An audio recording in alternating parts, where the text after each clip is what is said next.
तो आज की इस YouTube वीडियो में मैं आपको बताने वाला हूँ टॉप 10 एनिमे फैक्ट्स जिन्हें आप में से 99% लोग नहीं जानते होंगे। और हाँ, इस वीडियो को पूरा देख के जाना क्योंकि इसके अंदर आपके भी सारे फेवरेट एनिमेस आने वाले हैं। और साथ ही में अगर वीडियो पसंद आए तो सब्सक्राइब कर लेना। तो ठीक है, बढ़ते हैं हमारे इंट्रो की तरफ।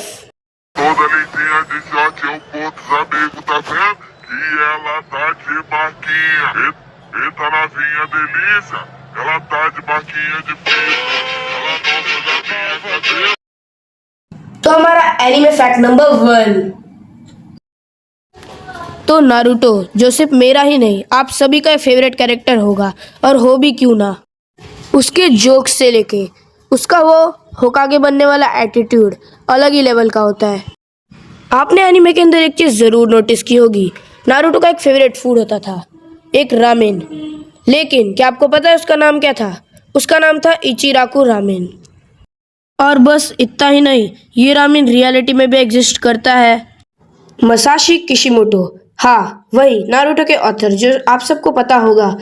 यहाँ पे जो उनका यूनिवर्सिटी था उसके पास में स्टॉल होता था, तो शाम को अगर उनका काम वगैरह हो गया तो वहीं पे जाके अपना रामेन एंजॉय करते थे। इसी चीज़ की वजह से उन्होंने नारुतो का फेवरेट फूड को रामेन रखा है। तो चलो बढ़ते हैं हमारे फैक्ट नंबर 2 की तरफ। अटैक ऑन टाइटन्स जो किसका फेवरेट एनिमे नहीं है। इस एनिमे के अंदर हमें टाइटन्स का डर और एरिन जैसे टाइटन का जो इमोशनल सीन्स होता है वो सब देखने में अलग ही मज़ा आता है।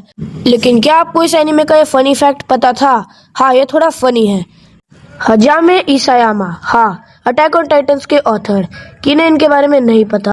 और आपने एनिमे के अंदर एक चीज़ नोटिस की होगी, टाइटन्स बहुत ज़्यादा स्ट्रेंज तरीके से चलते हैं, बट इनने इस चीज़ को कहाँ से नोटिस किया था वो बताने में मुझे भी बहुत ज़्यादा हंसी आ रही है।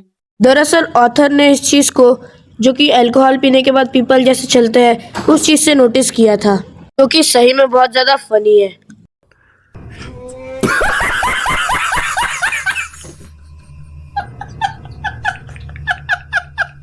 और ये चीज़ मैं ऐसे ही नहीं कह रहा हूँ, आप डायरेक्टली जाके गूगल पे सर्च कर सकते हो। तो चलो बढ़ते हैं हम हमारे एनिमे फैक्ट नंबर 3 की तरफ। तो वन पीस जो किसका फेवरेट एनिमे नहीं है। उसके अंदर एक मेन कैरेक्टर टाइप का होता है जिसका नाम होता है लूफी, जो एक टाइप ऑफ मंकी होता है यार, ऐसे ही मैं कुछ सोचता हूँ। बाकी मैंने एनिमे ज़्यादा नहीं देखा पर मुझे ये फैक्ट पता है तो मैं आपको बता देता हूँ। तो इस एनिमे के अंदर लूफी का बर्थडे डेट है 5 मई, यानी कि 5-5। और जापानीज में इसका मीनिंग होता है गोमू गोमू नो मी। इसका मतलब होता है रबर फ्रूट। हाँ, ये चीज़ सही में थोड़ी अजीब है, बट वन पीस के फैंस के लिए एक थोड़ी बहुत इन्फॉर्मेशन हो गई है ये चीज़, जिसे आप गूगल पे जाके सर्च कर सकते हो। चलो बढ़ते हैं हमारे एनिमे फैक्ट नंबर 4 की तरफ। तो डेथ नोट, भाई किसे इस एनिमे के बारे में नहीं पता यार। इस एनिमे के अंदर जो डायरी दिखाई जाती है, वो डेथ नोट दिखाई जाती है, वो किसे नहीं चाहिए। वैसे सपने देखना छोड़ दो क्योंकि वो हमें नहीं, लाइट यागामी को मिलती है। और उसके बाद हमारा लाइट यागामी कुछ ऐसा हो जाता है।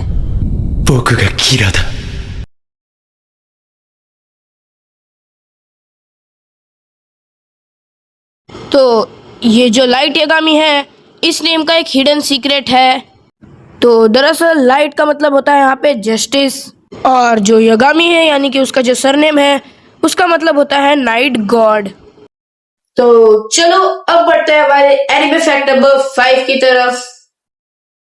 तो डीमन स्लेयर्स, ये एनिमे तो सबका ही फेवरेट होगा। इस एनिमे के इमोशनल सीन्स से लेके फाइटिंग सीन्स अलग ही ऑरा में होते हैं। और तांजीरो, इसका मेन कैरेक्टर, किसे नहीं पता यार, ये भाई सबका ही फेवरेट है। पर आपने एक चीज़ शायद नोटिस नहीं की, या फिर की भी हो सकती है, यहाँ पे जो इसके सिर के ऊपर एक मार्क होता है, यानी कि तांजीरो के सिर के ऊपर जो मार्क होता है वो एनिमे के अंदर धीरे धीरे करके चेंज हो रहा होता है। तो एनिमे के स्टार्ट में तो एक छोटा सा साधारण सा चोट जैसा दिखता है, बट जैसे जैसे एनिमे आगे बढ़ता है ये बदलते जाता है, जो एक खास हिडन मीनिंग अपने साथ छुपाए रखता है। तो चलो अब बढ़ते हैं हमारे एनिमे फैक्ट नंबर 6 की तरफ। तो इस फैक्ट को बताने के पहले मैं ये बता देता हूँ कि मैं भी ड्रैगन बॉल का फ़ैन हूँ यार, यानी कि मैं यहाँ पे इसकी बेइज्जती नहीं कर रहा हूँ, बस ये फैक्ट बता रहा हूँ। और आप गूगल पे जाके अब भी ये सर्च कर सकते हो कि ये सच में भाई रियल फैक्ट है। तो क्या आपको ये पता है ड्रैगन बॉल असली में कॉपी किया हुआ है? हाँ, और ये चीज़ कहाँ से कॉपी की गई है ये भी मैं आपको बताता हूँ। तो दरअसल चाइना की एक ओल्ड स्टोरी है जिसका नाम है जर्नी टू द वेस्ट। उसके अंदर एक कैरेक्टर होता है जिसका नाम होता है सन वुकोंग। तो ड्रैगन बॉल ने उसकी फाइटिंग स्किल्स से लेके उसकी शक्तियों को गोकू के अंदर कॉपी किया है और फिर गोकू को फेमस कर दिया पूरे वर्ल्ड के अंदर। और ये चीज़ भी मैं ऐसे नहीं बोल रहा हूँ, आप सही में जाके गूगल में सर्च कर सकते हो, आपको डायरेक्ट यहाँ पे देखने को मिल जाएगा। तो एनिमे फैक्ट नंबर 7 आपको पिन कमेंट के अंदर मिल जाएगा, वहां से जाके आप चेकआउट कर सकते हो। और अगर अभी आपने पिन कमेंट खोल भी लिया है तो कमेंट में जाके एक प्यारा सा कमेंट करके चैनल को सब्सक्राइब कर देना यार, ये कैसी वीडियो बनाने में बहुत ही ज्यादा टाइम जाता है। तो ठीक है, अब बढ़ते हैं हमारे एनिमे फैक्ट नंबर 8 की तरफ।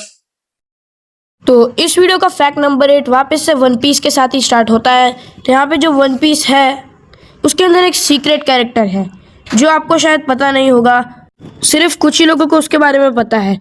तो उसका नाम है पांडा मैन। और ऐसा नहीं उसे ज्यादा बार दिखाया नहीं है, बहुत बार दिखाया है, पर वो एकदम साइड में होता है यानी कि बैकग्राउंड में, जो कि थोड़ा बहुत फन क्रिएट करने के लिए है। उसे एनिमे में डालने के लिए कोई परफेक्ट लॉजिक नहीं है।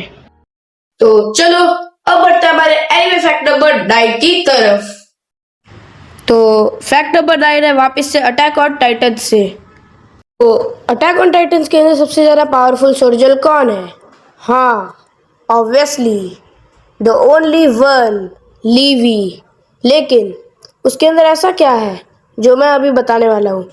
तो देखो, सब कुछ सही है बट एक ही प्रॉब्लम है जो लीवी के अंदर है और जो ये फैक्ट भी है। बट इतना ज़्यादा पावरफुल होने के बावजूद लीवी की हाइट सिर्फ और सिर्फ 160 सेंटीमीटर है, यानी कि 5.3 फुट, जो बाकी सोल्जर्स के मुकाबले बहुत ही ज्यादा कम है। तो चलो अब बढ़ते हमारे एनिमे फैक्ट नंबर 10 की तरफ, जो कि इस वीडियो का लास्ट फैक्ट होने वाला है। तो एनिमे फैक्ट नंबर 10 नारुतो के अंदर से है, बट इस बार वो इतना ज्यादा नॉर्मल नहीं है, ये बहुत ही ज्यादा हिडन मीनिंग रखता है। तो दरअसल नारुतो का जो नाम आया है वो एक फिश केक में से आया है जिसका नाम है नारुतो माकी, जो कि रामेन के अंदर यूज होता है। और जो चीज़ मैच करती है नारुतो के लव यानी कि रामेन के उससे।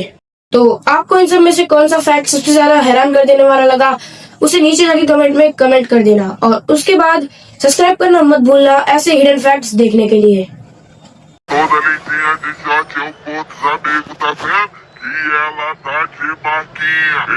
Eita novinha delícia, ela tá de barquinha de piso, ela não suja minha cabeça.